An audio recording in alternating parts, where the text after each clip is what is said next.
here. If you want a really nice wig, maybe you need 2 million, Eric. All right, here we go. For those of you that aren't in the chat, you won't know what the heck we're talking about. Let's see. Let's go. Goals for this week. You should install and understand how to use Screencastify or whatever video creation method you choose. I'm going to show you how to do that briefly today, but I'll also put out like a little instruction guide. It's very simple. Honestly, you probably don't need the instructions, but I'm going to give them to you anyway. The create task is due in draft form next Friday, May 15th. That is everything that you need for the create task. The video, the written responses, and the code are all due in draft form next Friday, May 15th. And just to remind you, we will all submit everything as final well before May 26th. So probably like May 22nd, we'll have the goal of submitting everything as final. And my idea for that is we can all just get on a Google Meet and kind of do it together. One last hurrah for AP CSP. We'll see. But everybody has their create task in right now, which is great. I think there's maybe 4 people that don't have it in. And so that's awesome. On a good track there. You should be starting your written responses this week for your create task. Don't forget you can find the template out on the digital portfolio website for doing that. Or actually, no, you can find the template in the in code.org. Don't use the one on digital portfolio because it's not a Google Doc. Use the one on code.org. And I'll show that briefly in this video, I guess. At this point, your code should be 50 to 75% complete. Yeah, if you haven't started yet, now's the time. You're getting into the danger zone for sure. Let's see. I have 33 cents in my bank account. That's 5 days from us being seen. Yeah, you're gonna be seniors very soon. You're gonna be seniors very soon. So that's great. Almost there. Beginning of the rest of your life. All right. Google Meet will be right after the lecture. If it's just us 3 brochachos, we might not even do this, but if you guys want to still have the Google Meet, just say yes in the chat and we'll still do it, okay? All right, let's get cracking. The first thing I want to show you is just what I said. I want to show you where you can find the template for your written responses on code.org. Oh, it's my boy Sal Khan. Yes, Sal Khan is doing a code break. I'm going to try to watch that every Wednesday at 10 a.m. I am available at 10 a.m. No, 1 p.m. EST. Oh, I'm not available at 1 p.m. EST. Smacking my coffee mug down on this thing because I'm so upset. All right.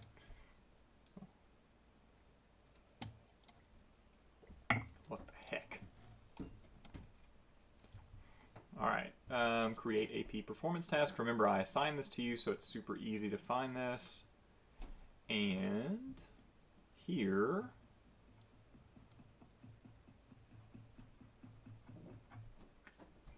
no, that's not it.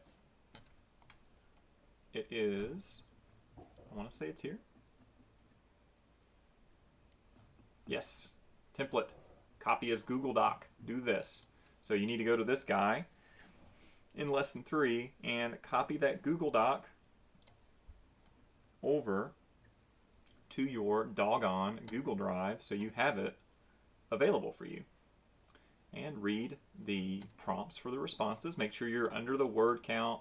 Make sure you're doing the correct response in the correct place.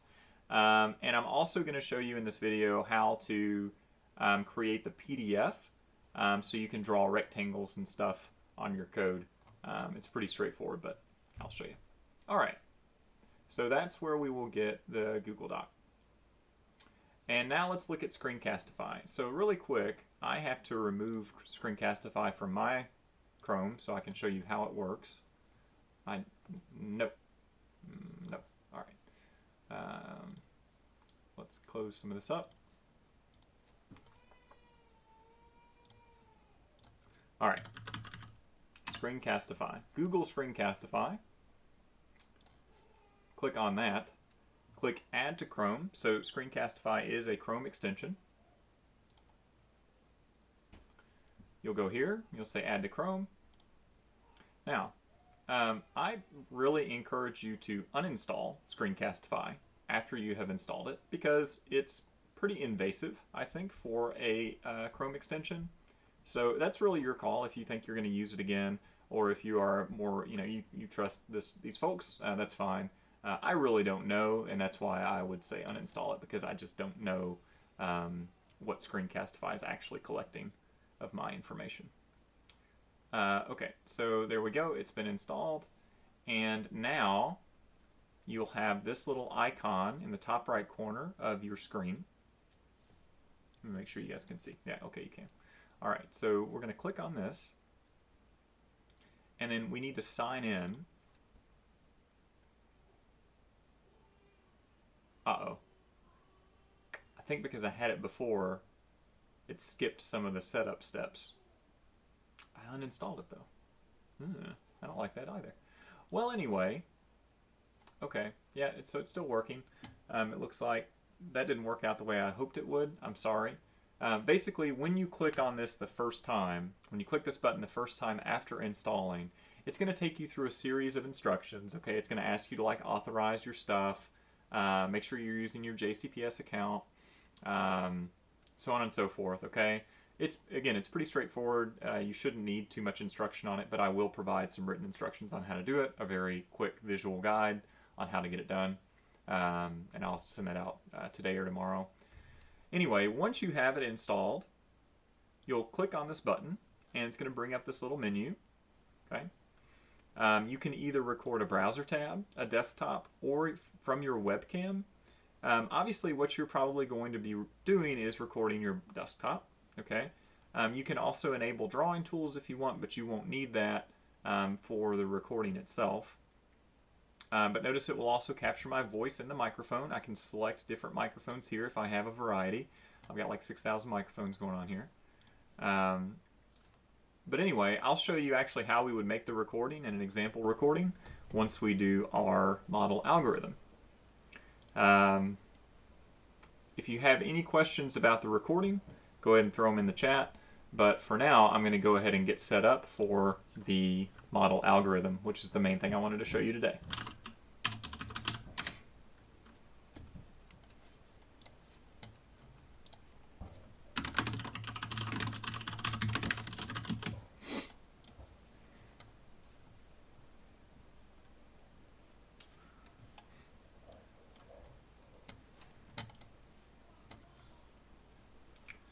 Okay, I think our font size is good. Yeah, great. All right, give you a minute here to see if there's anything coming in the chat, and then I'll get started on this.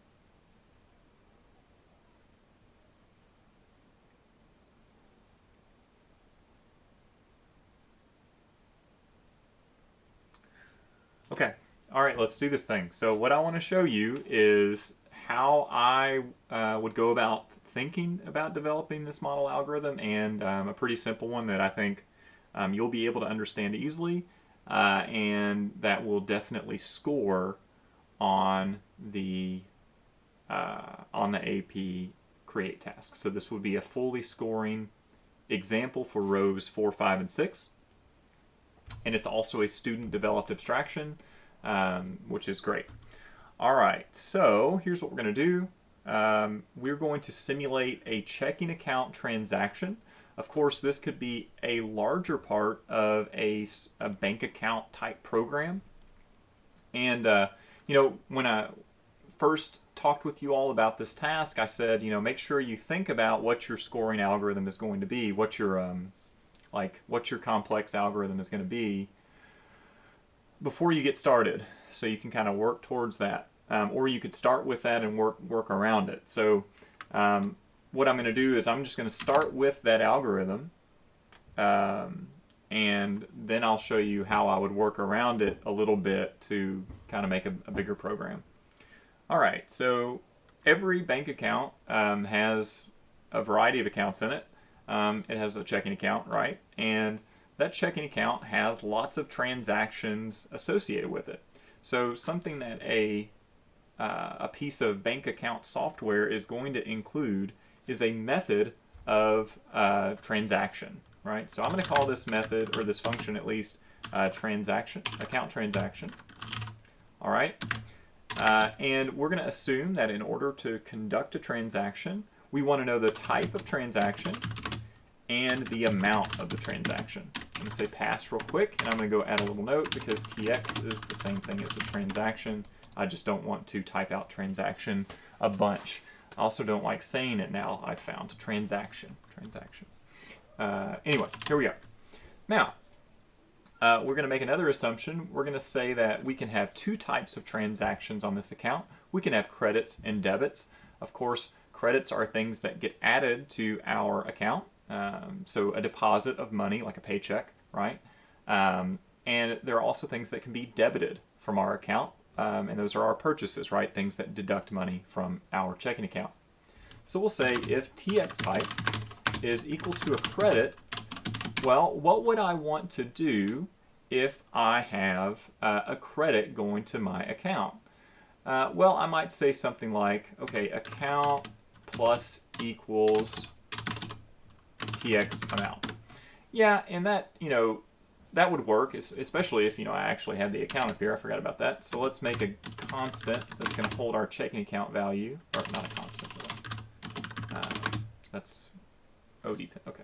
Yeah, so we're going to have a checking account value that's going to store the amount of money in our checking account, right? So we'll start out with $100. And then because I'm going to be using this value in some functions down through here, I need to specify that when I reference CK account, it's a global. So this is basically saying I'm referring to this global variable right here. That way I don't have to pass it in to every function I'm writing.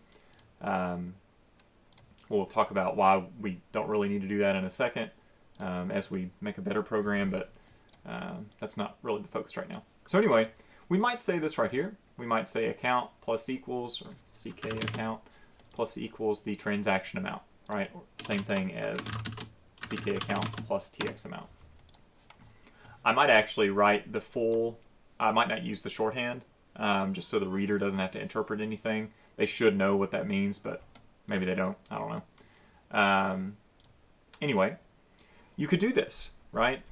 But what you should recognize is that if I have a transaction that's going to be a credit, there's probably more that's going to happen than just adding the amount to my account. Think about it, right? If you're really building a banking application, do you think that it's just going to have this one line of code that adds that amount to your checking account? No. So this is a great opportunity for another function, right? For another algorithm to be included in this parent algorithm. So I'll say this is going to run my deposit function.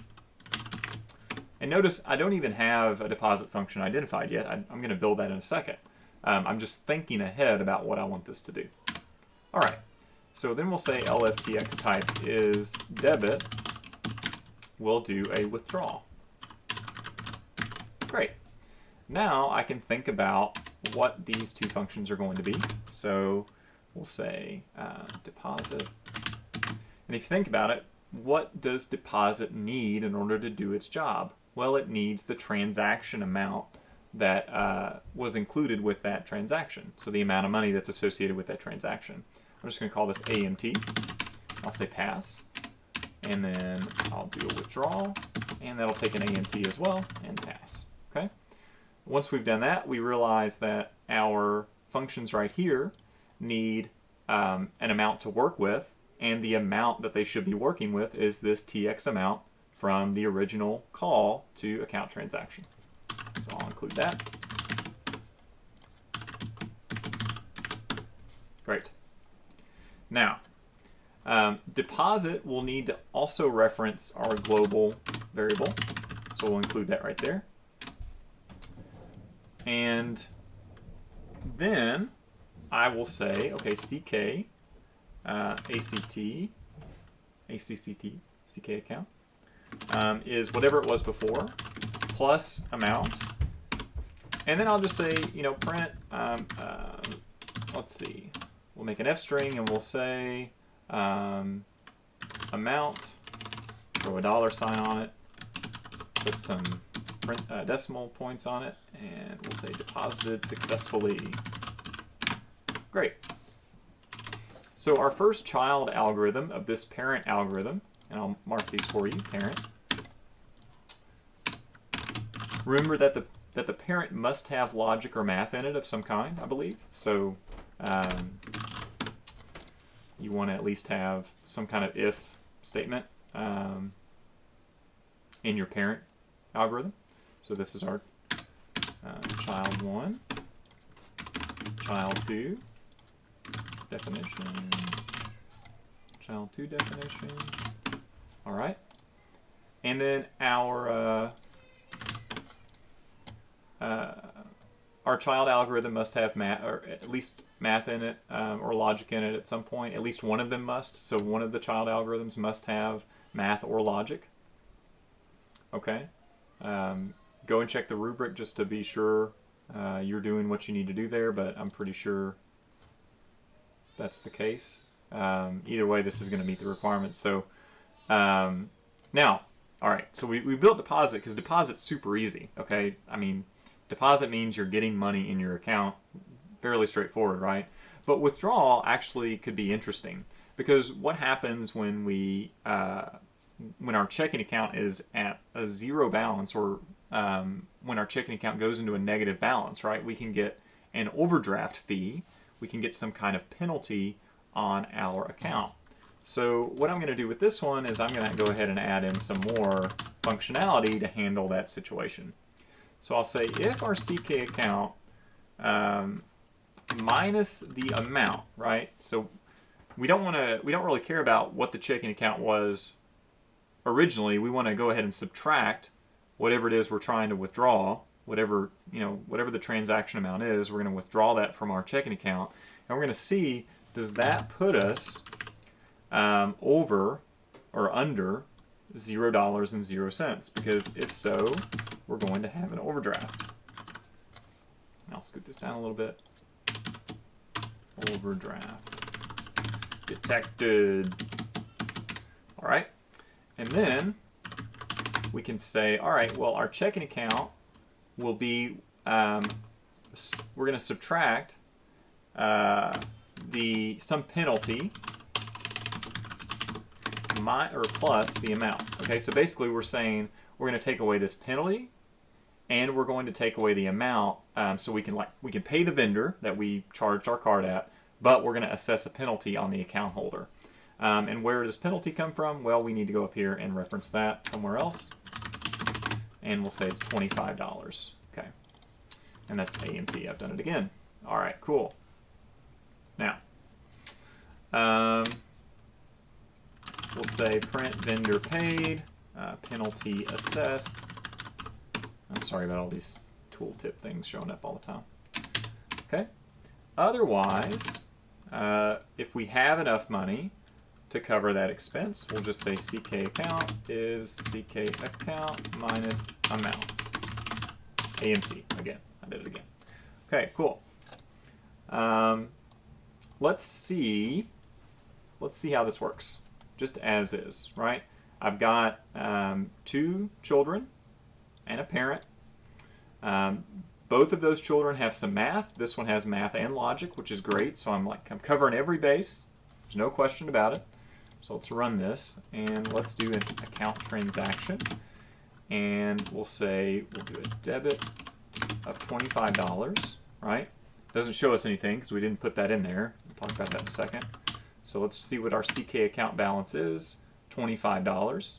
So we subtracted $25 from our checking account. Let's do another transaction. We'll do a credit of $100. And it'll say $100 deposited successfully. Cool. I forgot to put any print statements in my withdrawal because, well, we'll look at it in a second. And we'll check our CK account. All right, so we have 175. It shows up as this boring float. No $ signs or anything. And then let's do an account transaction of a debit that is $200. So this is over our account balance. Overdraft detected, vendor paid, penalty assessed, and if we check our account, it's negative $50. So let's do the math real quick. We had 175, we took out 200, okay, so that means that we were negative 25, plus we had a penalty of $25, so our total negative balance is $50. All right. So, don't overdraft your bank account, but two, this works correctly. This meets the requirements. The last thing I would do here, maybe, is add in some kind of display so I can see like what my account is doing as I'm running my code. That way I'm actually, you want to, when you do your video recording, you want to be able to show that your code is doing something, and having to type in a bunch of functions probably isn't the best way to go about doing that.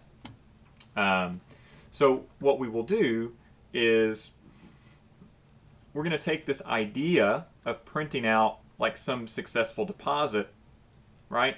And instead, we're going to create a display balance function that just lets us see what's happening at each step. So I'm just going to copy this from my code on the other screen, throw this in here. There's my display balance function.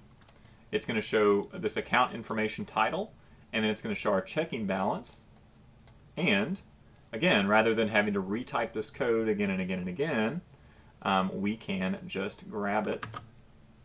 We'll grab the function name, and we'll include it in our child functions.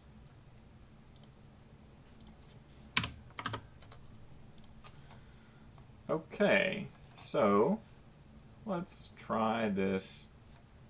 And maybe the first thing we'll do when we run our code is to display the balance. All right, cool. Whoops, CK account is not defined. That is because I took this from my other, there we go. Cool. This one too. Great. All right. So we start out, we have account information, checking balance is $100. We perform an account transaction of a debit of $25. Oh, I forgot to include, wait, hold on, what happened? Where's display balance? Whoops. Iterative process, okay. This is where I would take a note and say, well, my balance was not displaying when I was running my code, and I don't know why, because I included it in my withdrawal function. And I would say, oh, I realized that display balance is only running if I overdraw my account, so I needed to refactor it out of the if statement and just put it at the end of the function after all the other code is run, because I always want to display my balance. All right, I'll try it again. See, I totally meant to do that. Cool. So now it shows our account information as we go. Press my up key, up arrow to do that. I'll credit it, $25. And now let's withdraw too much money. So we'll draw 125. Okay, it prints out overdraft detected, vendor paid, penalty assessed, and now we're at negative $50 in our checking account, and display balance is continuing to do its job. Okay, so what do I do once I've finished my code and I'm ready to start drawing on it with rectangles and stuff so I can meet the requirements for the written responses? Well, I'm going to take this code, I'm going to copy it, and then I'm going to Google code print something. And here it is. This guy named Baker Frankie, github.io, he made this awesome AP performance task code printing tool. And if we paste our code in here, we get this awesome output that is all in PDF form. We can print it. Remember, to print as a PDF, you can just go to Save as PDF. But before you do that, you can also draw some shapes on here. So you can draw rectangles, rectangle 2, 3, oval, oval 2, 3. All right, so let me go and check my rubric or my template. So I'm going to go to Docs. Don't look at my docs. There's a bunch of secret stuff in here. Just kidding. All right. So let's see. We want to, okay, for 2C, capture and paste a program code segment that implements an algorithm marked with an oval in section 3, okay, that is fundamental for your program to achieve its intended purpose. All right, 2C, and then 2D, we're going to mark with a rectangle an abstraction you developed individually on your own. Okay, so remember, row 4, 5, and 6 all pull from 2C. So let us go and get our 2C. We're going to, what is it, an oval? All right, we're going to use an oval. So we'll say oval. All right, and I'm going to grab all of this right here. Wow, that's the worst shape for this possible. I don't know why they decided on that, but let's see. We're going to clear that oval and make a better oval. Let's try oval 2. Ovaltine. I hate it. God, okay. Let's try this one more time. All right. Oh, yeah. Oh, yeah. Look at that. Beautiful. Beautiful. Okay, there's our oval, right? And then if we want to, we can save a PDF of this. So I would just go print, save as PDF, and that would be my first submission for 2C, and I would talk about my parent and child algorithms. And then let's check our requirements for the rectangle one. So, oh, okay, this abstraction must integrate mathematical and logical concepts. So you could just go and grab the same one. So we could just do account transaction. I guess you could technically do the same one. Let's check the rubric real quick.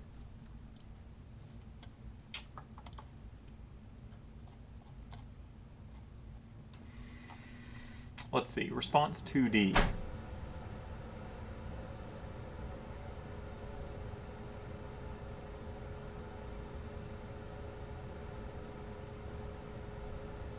Yeah, no, you can use the same one. So I would probably just grab the same one since we developed it, right? Or you could grab another one as long as it has some logic, okay? It's really up to you. This one doesn't count because it does not have any sort of logic or math, okay? These count because they have logic and math. You could just grab like the withdrawal, right? You could do that one and say like that's my algorithm that I made because it's really clearly, meeting all the requirements. All right, so there's pretty much all the tools that you need in order to get that maximum score. And that's pretty much everything I wanted to show you today.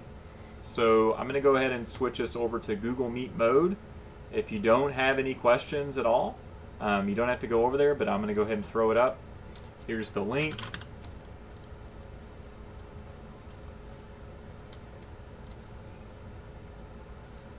Right here. Go ahead and take a look at that, and I'll meet you over there in just a minute. Again, if you don't have any questions, if you're good to go, then you don't have to show up, but you can if you want to. All right. Thanks, guys.